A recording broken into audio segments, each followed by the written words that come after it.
خلق الانسان، انسانوں کو کس نے پیدا کیا؟ بے شک اللہ تعالیٰ نے زمینوں کو، آسمان کو، چرند پرند فرشتوں کو کس نے پیدا کیا؟ بے شک اللہ تعالیٰ نے۔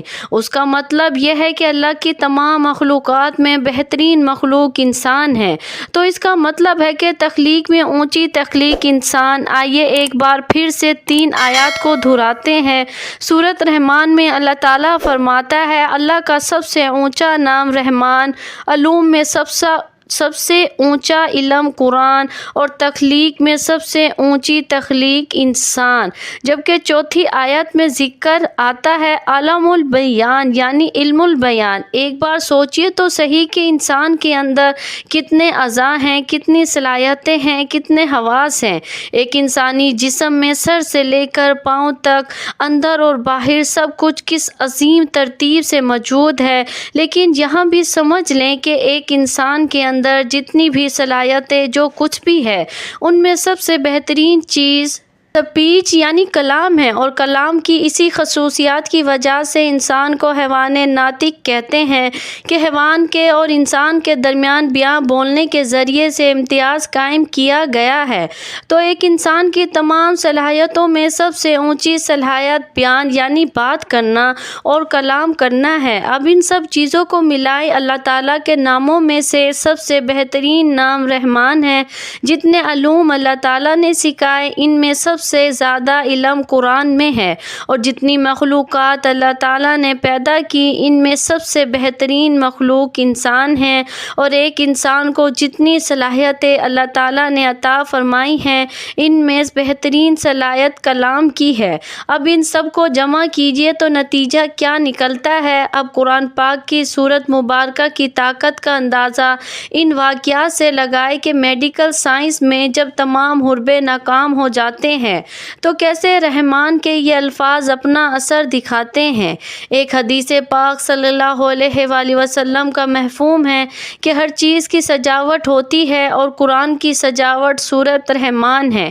ایک مرتبہ ذہنی امراض کے ایک ہاسپٹل میں شدید دماغی ڈپریشن والے افراد پر ایک تجربہ کیا گیا، جس میں ان لوگوں کو 2 گروپس میں تقسیم کیا گیا۔ ایک گروپ کو سورۃ رحمان کی تلاوت سنائی جاتی رہی، جبکہ دوسرے گروپ کو ڈپریشن کے لیے ترتیب دی گئی خاص موسیقی سنائی جاتی۔ یہ عمل روزانہ 22 منٹ تک 4 ہفتوں تک کیا جاتا رہا، جس کے آخر میں یہ نتیجہ نکلا دونوں گروپس کے ڈپریشن لیول میں کمی آئی۔ لیکن گروپ اے جنہیں سورۃ رحمان کی تلاوت سنائی جاتی، اس گروپ کے افراد کے ڈپریشن لیول میں دوسرے گروپ کی نسبت کئی گنا زیادہ کمی دیکھنے میں آئی۔ ایک قول مشہور ہے کہ روحانی علاج وہاں سے شروع ہوتا ہے جہاں میڈیکل سائنس دم توڑ دیتی ہے۔ ایسا ہی کچھ ایک جوان لڑکے کے واقعے میں بھی پیش آیا، جس میں وہ لڑکا موت کے منہ سے واپسی نکل آیا۔ سروس اسپتال لاہور کے شعبہ انتہائی نگہداشت کے ڈاکٹر محمد جاوید احمد کا کہنا ہے کہ ایک مرتبہ ایک لڑکے کو ICU میں شفٹ کیا گیا، جس نے گندم کو کیڑوں سے پاک رکھنے والی زہریلی دوا کھا لی تھی۔ اس لڑکے کا بچنا تقریباً ناممکن ہو چکا تھا، اس کے اندرونی اعضاء تیزی سے کام کرنا چھوڑ رہے تھے۔ ڈاکٹر جاوید کے مطابق اسے 150 مرتبہ الیکٹرک شاکس دیے گئے تاکہ اس کی دھڑکن جاری رہے، اور آخر کار وہ اس کیفیت سے بالکل نکل آیا۔ وہاں موجود تمام ڈاکٹرز حیران تھے کہ ایسا کیسے ممکن ہے، لیکن ڈاکٹر جاوید کا کہنا تھا یہ صرف دوا کی وجہ سے نہیں، بلکہ اس کی اصل وجہ قرآن کی سورۃ رحمان کی تلاوت تھی، جو اس مریض کے سرہانے مسلسل تلاوت ہو رہی تھی۔ اور تب وہ معجزہ ہوا جہاں میڈیکل سائنس ہار مان چکی تھی، اور ایک لڑکا جس سے ڈاکٹر مایوس ہو چکے تھے، رحمان کی طاقت سے واپسی زندگی کی طرف لوٹ آیا۔ ایک حدیث پاک میں حضرت عثمان بن عفان رضی اللہ عنہ سے روایت ہے کہ آپ صلی اللہ علیہ وآلہ وسلم نے فرمایا، تم میں سے بہتر وہ شخص ہے جو خود قرآن سیکھے اور دوسروں کو سکھائے۔ اس کا مطلب ہے کہ کلام جو ایک انسان کی سب سے بہترین صلاحیت ہے، اس کا استعمال گھٹیا نہیں ہونا چاہیے۔ تو یہ قوت کلام یہ سب سے بہترین عمل ہے، تو اس کا استعمال بھی بہترین ہونا چاہیے۔